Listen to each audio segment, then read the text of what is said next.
UDFിന് Mallappally block ഡിവിഷനിൽ ചരിത്ര വിജയം നേടാൻ തന്ത്രങ്ങൾ മെനഞ്ഞത് അഡ്വക്കേറ്റ് റെജി തോമസ് ആണ്. അദ്ദേഹത്തിൻ്റെ രാഷ്ട്രീയ ജീവിതത്തിലെ മുൻ പരിചയമാണ് ഈ വിജയത്തിന് കാരണം.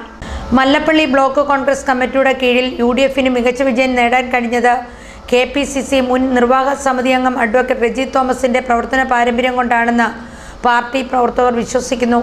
സാധാരണ പ്രവർത്തകരെ പ്രവർത്തന സജ്ജമാക്കി മുന്നേറിയതാണ് ഇത്രയും വലിയ വിജയം റെജി തോമസിൻ്റെ നേതൃത്വത്തിൽ UDFിന് നേടാൻ സാധിച്ചത്.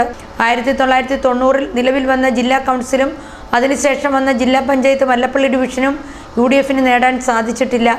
ഇപ്പോൾ അത് തിരിച്ചു പിടിക്കാൻ സാധിച്ചതും റെജി തോമസിൻ്റെ തന്ത്രപരമായ നീക്കങ്ങളാണ്.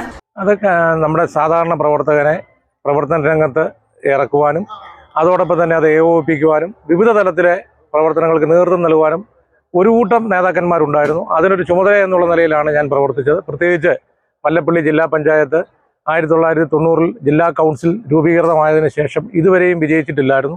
അത് വിജയിക്കുവാൻ കഴിഞ്ഞത് ഒരു കൂട്ടായ ശ്രമത്തിൻ്റെ ഭാഗമാണ്. അങ്ങനെയുള്ള ഒരു പ്രവർത്തനത്തിന് നേതൃത്വം കൊടുക്കുവാൻ സാധിച്ചതിൽ വളരെ സന്തോഷമുണ്ട്. നേരിയ വ്യത്യാസത്തിൽ കഴിഞ്ഞ തവണ നഷ്ടപ്പെട്ട ആനിക്കാട് ജില്ലാ പഞ്ചായത്ത് ഡിവിഷനും UDF തിരിച്ചുപിടിച്ചു. ഇങ്ങനെ ബ്ലോക്കിലെ 4 പഞ്ചായത്തും മല്ലപ്പള്ളി ബ്ലോക്ക് പഞ്ചായത്തിനും ഭരണം ഉറപ്പിക്കുവാൻ സാധിച്ചത് റെജി തോമസിന്റെ പ്രവർത്തന പാരമ്പര്യമാണ്. ആനിക്കാടും ഇതിൽ മേഖലപ്പെടുന്നതാണ് ഇവിടെയും തിരിച്ചു പിടിക്കാൻ സാധിക്കും. തീർച്ചയായിട്ടും ആനിക്കാട് ജില്ലാ പഞ്ചായത്ത് കഴിഞ്ഞ പ്രാവശ്യം നേരിയ വോട്ടിൻ്റെ തോറ്റ ഒരു ജില്ലാ പഞ്ചായത്ത് ഡിവിഷനായിരുന്നു. ഇപ്രാവശ്യം വൻ വിജയം നേടുവാനായിട്ട് സാധിച്ചു. നമ്മുടെ മല്ലപ്പള്ളി ബ്ലോക്കുമായി ബന്ധപ്പെട്ട ആനിക്കാട് പഞ്ചായത്തും അതോടൊപ്പം തന്നെ മല്ലപ്പള്ളിയിലെ 8 വാർഡും അതിനകത്ത് ഉൾപ്പെടുന്നതാണ്.